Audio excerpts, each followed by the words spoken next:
Bienvenidos a este canal. Vamos a hablar sobre Navidad y Eucaristía. La Navidad es uno de los días y de las celebraciones más importantes de la Iglesia, junto con el tiempo pascual, porque forman los dos ejes fundamentales de la fe cristiana católica: nacimiento y resurrección. Belén y Jerusalén. Celebrando la Natividad del Señor Jesucristo, es la columna del misterio de la Encarnación, la fiesta de Dios que se encarna. Es una enseñanza cristiana única, lo divino que decide hacerse uno de nosotros. Por esta creencia, Dios no es solo trascendente, sino también inmanente. Emmanuel, Dios con nosotros, mientras que sigue siendo trascendente, lo que quiere decir que tenemos que elevarnos de nuestra condición actual para alcanzarle. Es al mismo tiempo inmanente, lo que significa que está con nosotros mientras que tratamos de elevarnos a Él, pero respondiendo a la gracia que Él nos da, porque por sí mismos no podríamos hacer nada. Toda Eucaristía es como la Navidad, en que el pan y el vino se transforman en su carne, su cuerpo y sangre, y en cierto sentido, Él nace de nuevo sobre el altar. El tiempo litúrgico de Navidad comienza con las misas de vigilia del día de Nochebuena y concluye con la fiesta del bautismo del Señor. Durante este tiempo celebramos el nacimiento de Cristo en el mundo y en nuestros corazones y reflexionamos sobre el don de la salvación que viene con Él, incluyendo el hecho de que nació para morir por nosotros. El significado eucarístico de la fiesta está incorporado en su nombre, Navidad. Es una forma abreviada de la misa de Cristo. Pero la conexión es mucho más que eso. Establecido en la última cena, el sacramento fue previsto por Dios desde el principio de la creación y desde el principio de la vida terrenal de Jesús estuvo preparando el camino para ello. Dios es el autor principal de las Escrituras y también de la historia. Por eso contó historias para preparar el escenario de historias futuras. Dispuso los acontecimientos para prefigurar los futuros. Jesús mismo vio la historia de esta manera. Observó que muchos detalles concretos del Antiguo Testamento prefiguraban su propia vida y obras. Vida y obra. Tras leer un oráculo del profeta Isaías, dijo a los fieles de su sinagoga: hoy se ha cumplido esta escritura delante de ustedes, lo que nos dice en el Evangelio de Lucas capítulo 4 versículo 21. Y cuando caminaba con dos discípulos el día de su resurrección, comenzando por Moisés y por todos los profetas, les interpretó en todas las escrituras lo que se refería a sí mismo. Lucas 24, 27. El Antiguo Testamento habló de Jesús siglos antes de que se encarnara. En vida de Jesús vemos que el modelo continúa. Los sucesos ocurridos al principio de su ministerio se cumplieron más tarde en su vida terrenal. La multiplicación de los panes, de lo que nos habla Lucas capítulo 9, versículos 12 al 17, apunta a su discurso sobre el pan de vida del que habla Juan, capítulo 6, versículos 26 al 66, y posteriormente a su autoentrega en el pan de la última cena, Lucas 22, 19. El propio nombre del lugar de nacimiento de Jesús sugiere su título de pan de vida. En hebreo, Belén significa literalmente casa del pan. Belén era importante porque era la ciudad de David, el antepasado real del Señor. Pero el profeta Miqueas en el siglo VIII antes de Cristo, predijo un destino aún mayor para la ciudad, un rey divino. Pero tú, Belén, Efrata, que eres pequeña entre los clanes de Judá, de ti me saldrá el que ha de reinar en Israel, cuyo origen es antiguo, desde tiempos remotos. Miqueas capítulo 5, versículo 2. La conexión real de Belén era importante porque confirmaba la condición de Jesús como hijo de David y rey de reyes.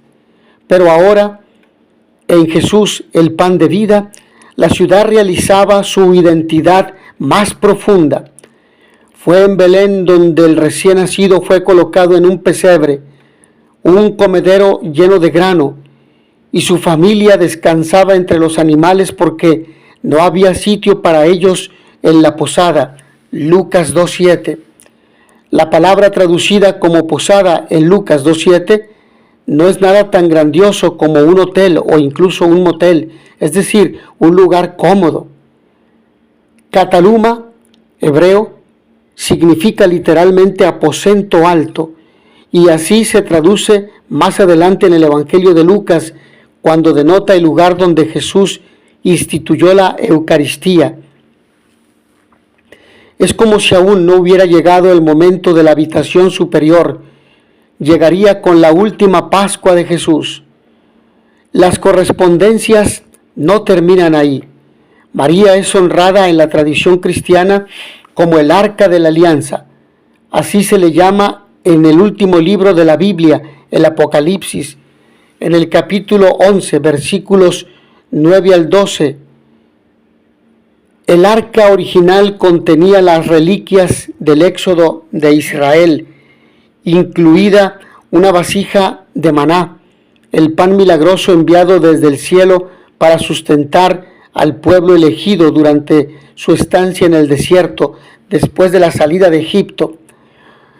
Para ello podemos ver los Salmos 78, versículos 24 al 25 y 105, versículo 40. Pero en la plenitud de los tiempos, María, la verdadera arca, contenía el verdadero pan del cielo. Juan capítulo 6, versículos 31 al 33, al llevar a Jesús en su vientre. Las subtramas del relato navideño ejercieron su propia y profunda influencia en la futura liturgia cristiana. De los ángeles del cielo aprendieron los pastores el canto que hoy se conoce como el Gloria. Gloria a Dios en las alturas y en la tierra paz a los hombres de buena voluntad. Según fuentes antiguas fiables, se utiliza en la misa desde el siglo II.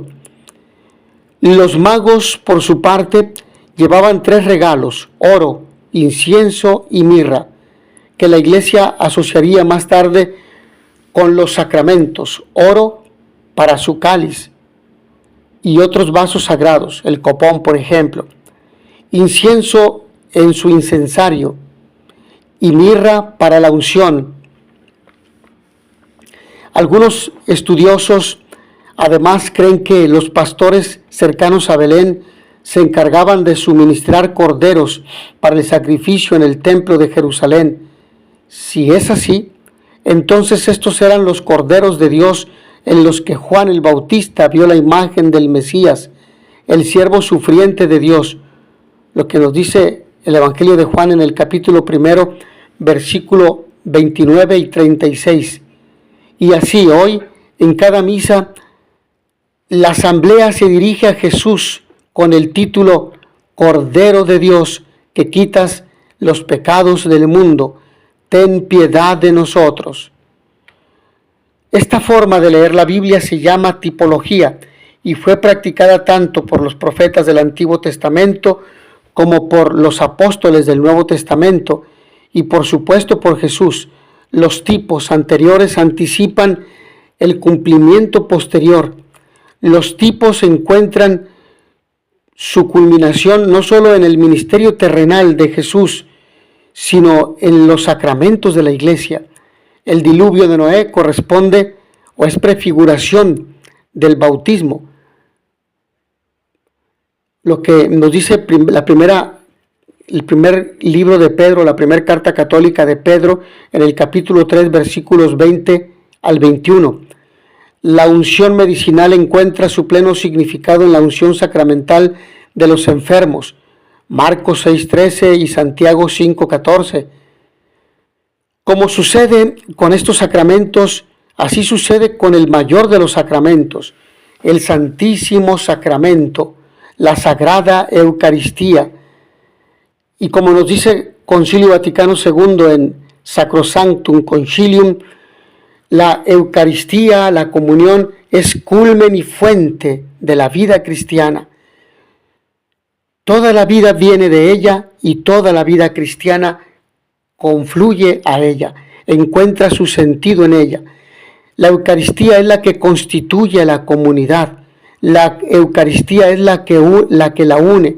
La Eucaristía es la que alimenta, fortalece y da sentido a la vida de la Iglesia, a los cristianos.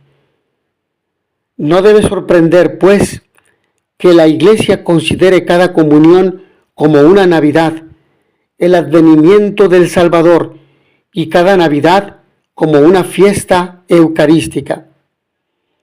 Hasta aquí en esta breve reflexión sobre Navidad y Eucaristía. Agradezco a todos ustedes su amable atención. Nos vemos en la siguiente sesión. In notitia veritatis proficere, pax et bonum.